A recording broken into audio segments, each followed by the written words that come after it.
Olá, tudo bem? Aqui é seu amigo, evangelista e escritor Samuel Teodoro. Hoje nós iremos abordar a lição de número 12, exatamente. O Filho e o Espírito. Texto de ouro vai dizer o seguinte: respondendo o anjo, disse-lhe: descerá sobre ti o Espírito Santo, e a virtude do Altíssimo te cobrirá com a sua sombra. Pelo que também o santo que de ti há de nascer será chamado Filho de Deus. Olha que coisa linda que Lucas escreveu no capítulo 1, versículo 35. A verdade prática vai dizer o seguinte: o Filho de Deus cumpriu seu ministério em plena dependência do Espírito, revelando que a obra redentora é trinitária. O Pai envia, o Filho obedece e o Espírito capacita. Coisa maravilhosa. Eu comento só para ratificar aqui, eu comento só os pontos precisos da lição, tá bom? Então, se você pensar que eu vou ler toda a lição, não. Eu comento só os pontos precisos da lição. Mas vá para a escola dominical aprender também a lição bíblica da escola bíblica dominical, porque é muito importante você ouvir o professor, tirar as dúvidas. Lá sim você vai tirar todas as dúvidas. Aqui eu comento os pontos precisos, comento alguns assuntos teologicamente falando, dou a minha opinião biblicamente, os assuntos aqui dentro da lição, com o meu conhecimento teológico que eu tenho, e a minha teologia é fácil de entender, não complico, eu explico o máximo possível aqui, tá bom? Aqui, o Filho e o Espírito. O Filho quem? O Filho é Jesus Cristo. Jesus Cristo e o Espírito. Meu amigo, eu falo sempre se tratando de Jesus Cristo. Jesus Cristo, ele não andou com o Espírito Santo. Não andou com o Espírito Santo ao seu lado. Se você falar para mim que eu não consigo ver Jesus Cristo andando do lado só com o Espírito Santo. Não. Eu não consigo ver Jesus Cristo ele chamando o Espírito Santo. Não consigo ver isso. Se você falar, me provar dentro da Bíblia, eu vou concordar com você. Mas a minha mente, ela foi cauterizada que Jesus Cristo, ele não só andou do lado do Espírito, ele não só chamou o Espírito, ele não só fez menção do Espírito, ele não só falou do Espírito. Não. Se você tem essa mentalidade, você não está no mesmo nível de raciocínio que eu vou lhe dizer. Jesus Cristo, ele não só andou com o Espírito do seu lado, não. Jesus Cristo, ele não só chamou, não só invocou, não só falou do Espírito Santo. Jesus Cristo, ele andou com o Espírito Santo de mãos dadas. Exatamente. Jesus Cristo, eu vejo que ele andou com o Espírito Santo aqui na terra de mãos dadas do começo ao fim do seu ministério. Eu estou dizendo, meu amigo, que no nascimento de Jesus Cristo você já vê a ação do Espírito Santo. No crescimento de Jesus Cristo você já vê a ação do Espírito Santo. Durante a sua juventude, até ele atingir a maioridade para assim exercer o ofício ministerial, ele estava com o Espírito Santo, o Espírito Santo estava com ele. E quando ele foi já na sua forma adulta, ele foi levado para ser ensinado e para ensinar e para exercer o seu ofício ministerial, aqui humanamente falando, como homem, como o Jesus histórico. Eu vejo que ele estava de mãos dadas com o Espírito Santo. O Espírito Santo estava de mãos dadas com ele. De momento nenhum, ele se separou do Espírito Santo. Em toda a sua vida, ele andou com o Espírito Santo. E eu vou falar para você, meu amigo. Pode ser que você está aí com o Espírito Santo dentro de você. Coisa linda, coisa maravilhosa. Porque ele mesmo falou, eu vou ao Pai, eu vou rogar ao Pai, eu vou enviar o outro. Quem é o outro? O Paracleto, ou do mesmo tipo, para estar junto de vocês, para estar com vocês também. O Espírito Santo, ele andou de mãos dadas com Jesus. Coisa maravilhosa. Vamos lá explicar os pontos precisos aqui. Primeiro tópico, da lição, e o terceiro subtópico vai dizer o seguinte. É muito explicativo esse terceiro subtópico aqui do primeiro tópico. Olha que coisa linda. O anjo afirma que o filho que nasceria de Maria seria santo. A palavra santo está lá no grego ágios, indica separação do pecado e consagração ao serviço divino. No caso de Jesus, designa um atributo divino, Salmos 99:9. Ele já nasceu santo, é inquestionável.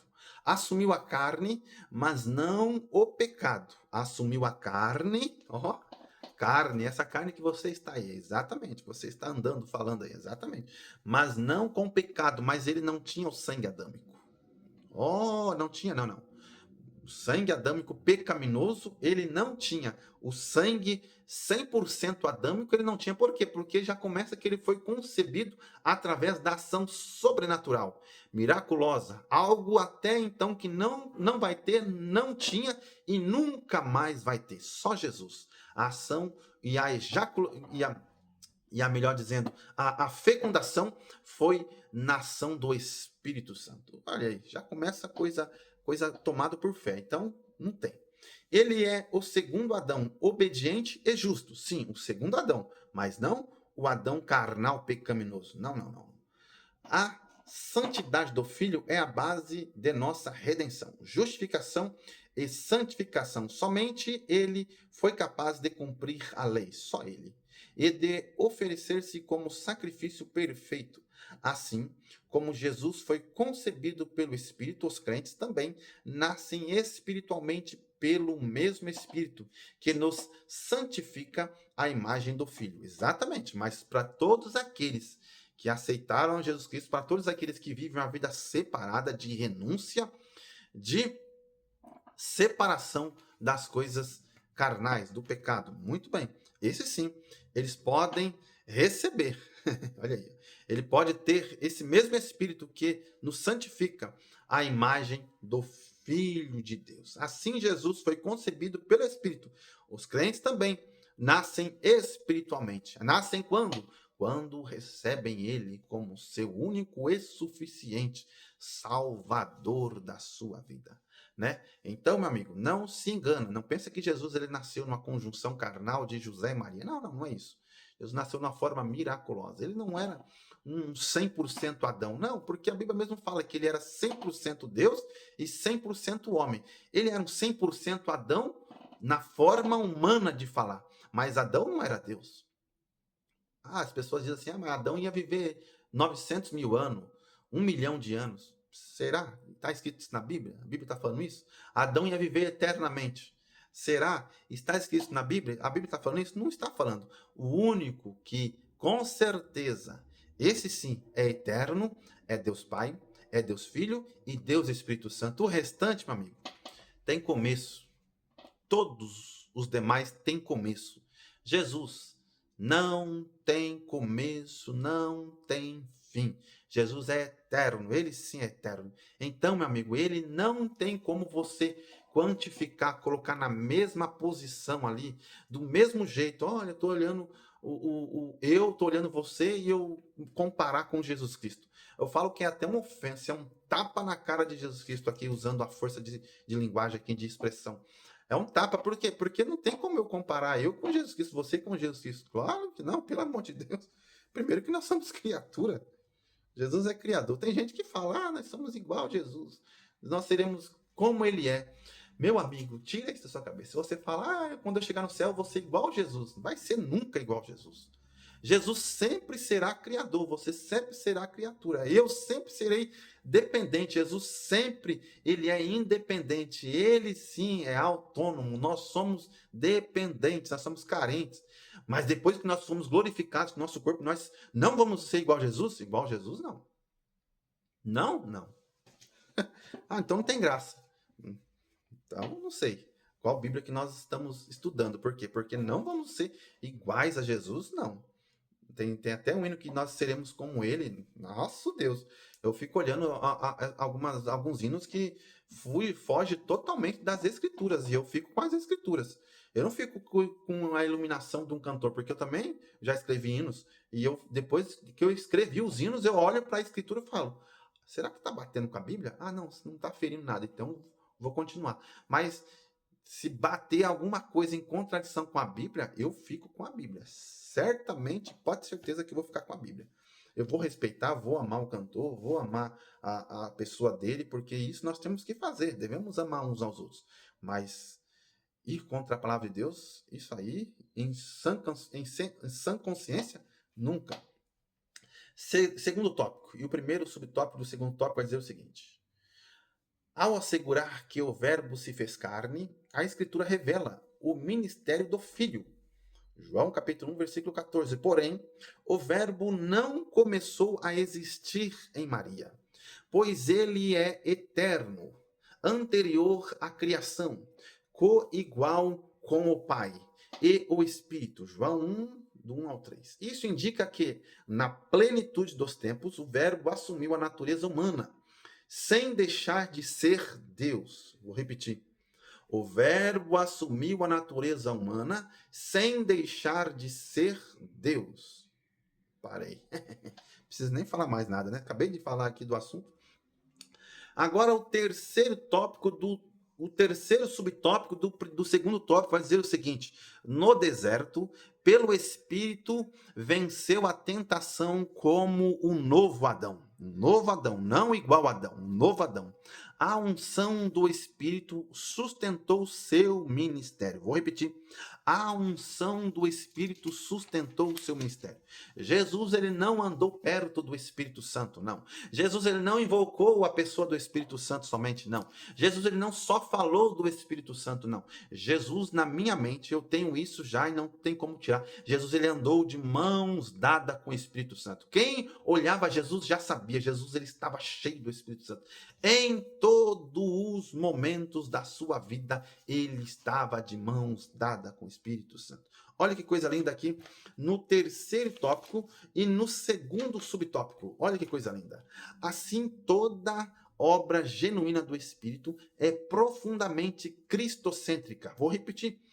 Assim, toda obra genuína é profundamente cristocêntrica. O que é cristocêntrica? Cristo no centro de tudo. Portanto, para a igreja, devemos discernir as manifestações espirituais à luz da Bíblia. Devemos discernir as manifestações espirituais à luz da Bíblia. Até as manifestações espirituais devem ser pautadas na Bíblia. Ah, eu vi alguém subindo numa bananeira, subindo lá em cima e pulando lá em cima e glorificando, coisa de louco. Não. Aí não, meu amigo. É bagunça não. Por quê? Porque a igreja de Coríntios também tinha muita bagunça, tinha muito auê. E o apóstolo Paulo chegou lá para dar uma arrumada no negócio. Por quê? Porque a casa de Deus é organizada. A casa de Deus é um espaço racional. A casa de Deus é um lugar de adoração. Algo que eu fico olhando que os judeus têm, que o brasileiro e todas as demais nações não têm, mesmo sendo cristãs, mesmo aceitando a Jesus Cristo, é reverência dentro do templo sagrado. Os judeus, ele traz o templo, o lugar de adoração, como lugar realmente sagrado, realmente santo. Eu fico olhando, e eu já estudei cultura judaica, eu fico olhando os judeus, eu ficava olhando, eu morei até perto de judeu e fiz amizade com alguns judeus e também estudei cultura judaica, então eu sei do que eu estou falando. O judeu, quando ele entra no templo, ele não entra primeiro já de mão dada com a sua esposa. Eu estou falando que a pessoa não deve fazer isso, não é isso. Eu estou falando para você ver as reverências que eles têm quando eles vão adorar a Deus, falar com Deus. Eles não entram de mãos dadas dentro do templo. Quando eles vão adorar a Deus, ele não entra de mãos dadas dentro do templo. A segunda coisa que eu vou lhe falar, que eu vejo muito, eles não ficam saindo toda hora para tomar água, para ir no banheiro. Não. Ali no momento de adoração, os judeus, eles totalmente, eu glorifico a Deus pelos judeus que já são messiânicos, porque lá em Israel, dizem um censo aí que está beirando já a casa de 20% da nação que são judeus messiânicos. O que são judeus messiânicos? Aqueles que aceitaram a Jesus Cristo e seguem as doutrinas de Cristo. Aceitaram o sacrifício vicário de Cristo na cruz e seguem as doutrinas de Cristo. Deixaram aquele negócio só de Deus e Yahvé. Estão também adorando a pessoa bendita de Jesus Cristo. Que coisa maravilhosa. Mas outra coisa que os judeus, eu estava prestando atenção na cultura deles, eles não fazem estritamente, em hipótese alguma, quando eles estão em chuva, eles não entram de jeito maneira dentro de um templo para se esconder da chuva. Não.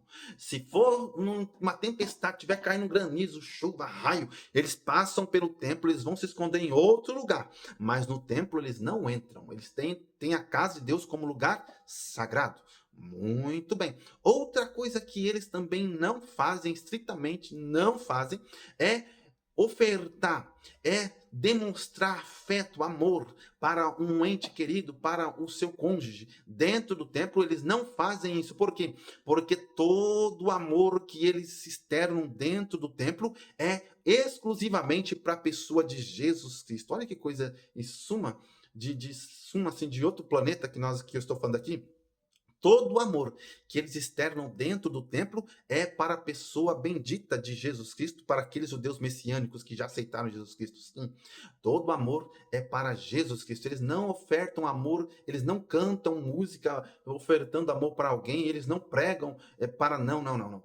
Eles fazem tudo que eles fazem dentro do templo, aquele espaço sagrado, é oferecendo um culto ao Deus Criador dos céus e da terra, e para aqueles judeus messiânicos que já aceitaram Jesus Cristo, ofertando 100% daquele culto que ele vai ofertar dentro do espaço sagrado para Jesus Cristo. Olha só, é uma curiosidade. Não estou aqui ofendendo ninguém, mas eu estou só trazendo o que eu adquiri de conhecimento da cultura judaica. Muito bem.